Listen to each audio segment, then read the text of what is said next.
Assalamualaikum warahmatullahi wabarakatuh. Hello everyone, my name is Aulia Tusadia and my student ID number is 148.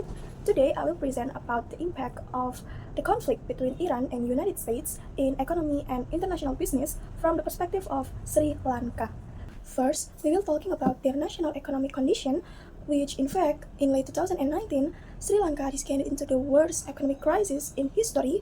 Itu semua dipicu oleh beberapa hal, seperti halnya meningkatnya utang publik yang dipicu oleh birokrasi yang membengkak, lalu pendanaan publik untuk milik negara yang merugi, lalu subsidi dan juga program kesejahteraan sosial yang kurang merata, lalu bank sentral juga mendukung nilai tukar yang sangat tinggi, lalu adanya pencetakan uang secara besar-besaran yang akhirnya memicu inflasi dan menerbitkan obligasi negara internasional senilai jutaan dolar. This crisis reached to the level where their balance of payments was very low, around 1.9 billion in 2022, while their foreign debt obligations in 2022 were estimated to be about 7 billion. The impact of this crisis was their rupee depreciating from 203 in January to 363 in December, and also they had to feel a massive inflation and shortages of food, fuels, and medication, and also the resignation of Prime Minister and President. In 2022, they finally found their solution, which India provided 4 billion in assistance, while the government also finally secured 2.9 billion extended fund facility from IMF, di mana IMF setidaknya harus memantau sebanyak 3 kali bagaimana pertumbuhan ekonomi mereka. And also, a restructuring agreement with international bondholders was reached in middle of 2024. Program-program ini akhirnya menghasilkan hasil yang cukup signifikan, di mana indikator makroekonomi mereka mendukung optimisme yang sangat hati-hati, di mana pertumbuhan GDP mereka pulih menjadi 4,5% pada tahun 2024, dan juga pertumbuhan ekonomi mereka diproyeksikan akan stabil di angka 3% pada tahun 2025 lalu, dan mencerminkan dan inflasi mereka turun menjadi negatif 1,5% pada kuartal keempat tahun 2024. Dan terakhir, cadangan devisa mereka meningkat menjadi 6,1 miliar pada tahun 2024. The next one is their position within global trade, which Sri Lanka has so much advantage by their position because their strategic placement in the Indian Ocean connecting South Asia to Southeast Asia, and also the development of their infrastructure, particularly the port of Colombo. Hal ini menguatkan peran mereka dalam transshipment hub dan juga bisa banyak menarik adanya kegiatan perdagangan internasional di tempat mereka. And there are also a trade agreements in South Asia and also towards Southeast Asia.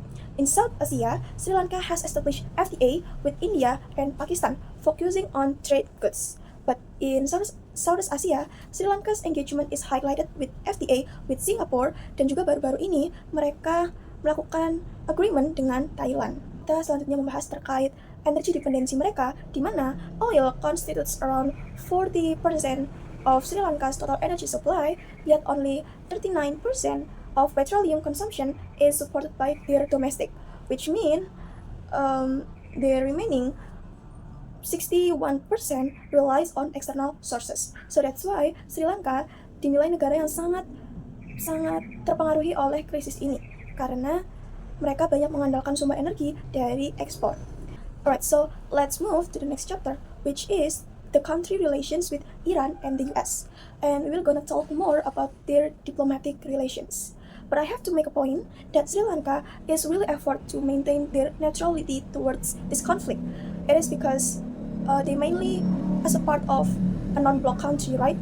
And Sri Lanka's relationship between Iran is extend into long-standing political ties, seperti halnya Iran yang selalu mensupport Sri Lanka dalam hal menyelesaikan konflik-konflik internal mereka, lalu juga membantu oppose UN investigations into human rights violations and provide assistance during the 2022 economic crisis.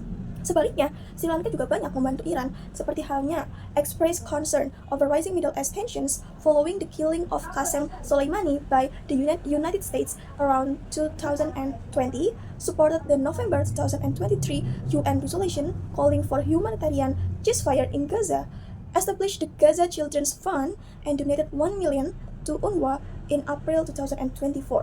And also condemned the April 2024 attack on Iran's consulate in Damascus.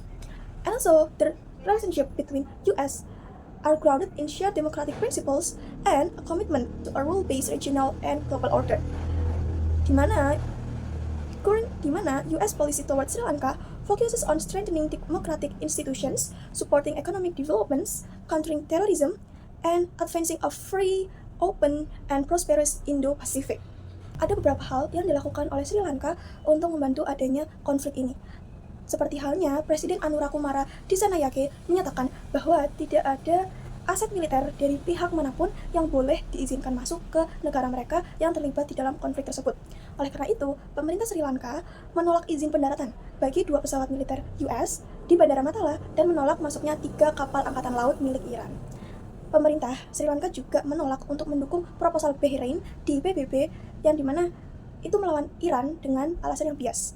Namun, pada saat yang sama, Sri Lanka juga membantu adanya penyelamatan, yakni menyelamatkan 32 pelaut Iran dan Iris Dana yang ditenggelamkan oleh Amerika Serikat, mengambil alih kendali Irish Buzzer dan memberikan perawatan kepada awaknya, dan juga menekankan bahwa aksi-aksi ini dipicu oleh rasa kemanusiaan yang tinggi dan bukan untuk terlibat ataupun membela pihak manapun. We will gonna talk about their trade relations, di mana kita akan membahas lebih terkait kegiatan ekspor-impor yang dilakukan Sri Lanka terhadap kedua negara tersebut. Ekspor Sri Lanka to Iran were mainly about tea, around 62.3 million, coconut and vegetable fibers, around 1.84 million, and aluminium cans, around 1.36 million. In return, export Iran to Sri Lanka were mainly about amino resins, around 734 kilo, nitrogenous fertilizers, around 462 kilo, and packaged medicaments, around 271 kilo. This data based on 2024. And also with US, basically in 2025, total US goods trade with Sri Lanka reached at 3.5 billion, with US export to Sri Lanka at 369 million, up 0.8% from 2024, and imports from Sri Lanka at 3.1 billion, up 3.3% from 2024. In services, total trade amounted to 743 million in 2024, with US export to Sri Lanka at 506 million, up 12.9% from 2023, and imports from Sri Lanka at 237 million, or up 47.2%.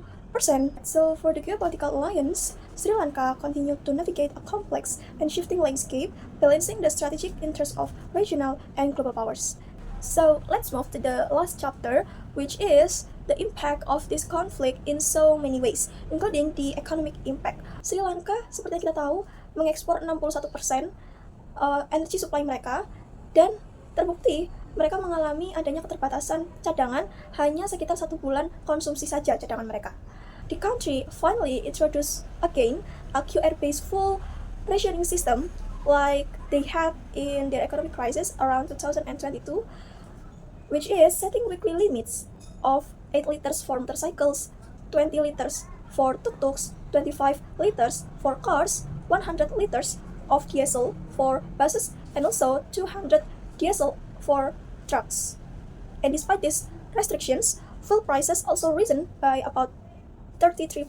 Jadi harga LPG di sana juga akhirnya meningkat sebanyak 33%, dan harga LPG di Sri Lanka increased about 8% since this conflict happened. This crisis is also leading to an international trade impact for their country.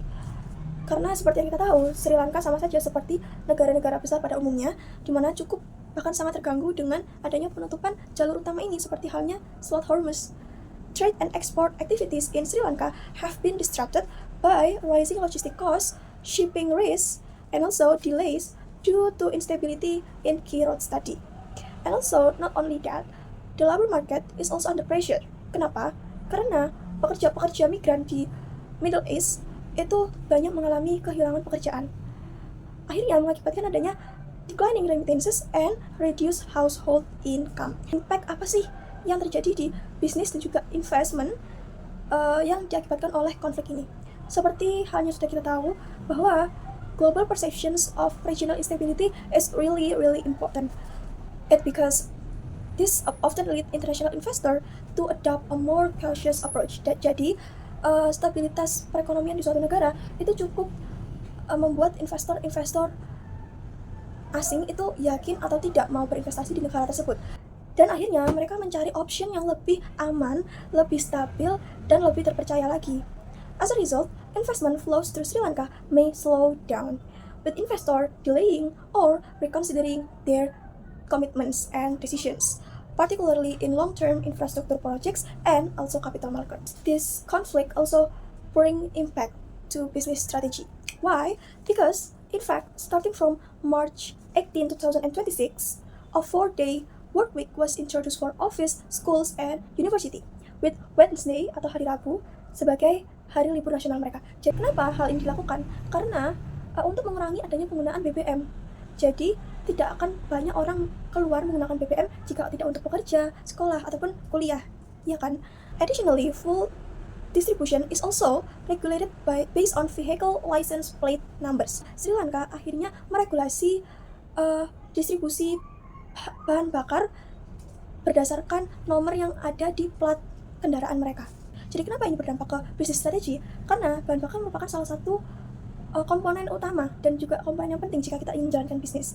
Nah, kalau adanya pengurangan bahan bakar seperti ini, lalu ada pengecualian, adanya kebijakan baru terkait 4 hari kerja dan sebagainya, maka para perusahaan-perusahaan atau bisnis-bisnis itu harus meregulasi kembali schedule operasional mereka, misalkan jadwal kerja mereka, jadwal beroperasi mereka, lalu logistik planning, bagaimana mereka mau mendistribusikan produk-produk, barang-barang, dan jasa-jasanya, dan cost management strategies. Dan of course, mereka harus menyesuaikan anggaran yang dikeluarkan oleh perusahaan. Terima kasih atas perhatiannya. Wassalamualaikum warahmatullahi wabarakatuh.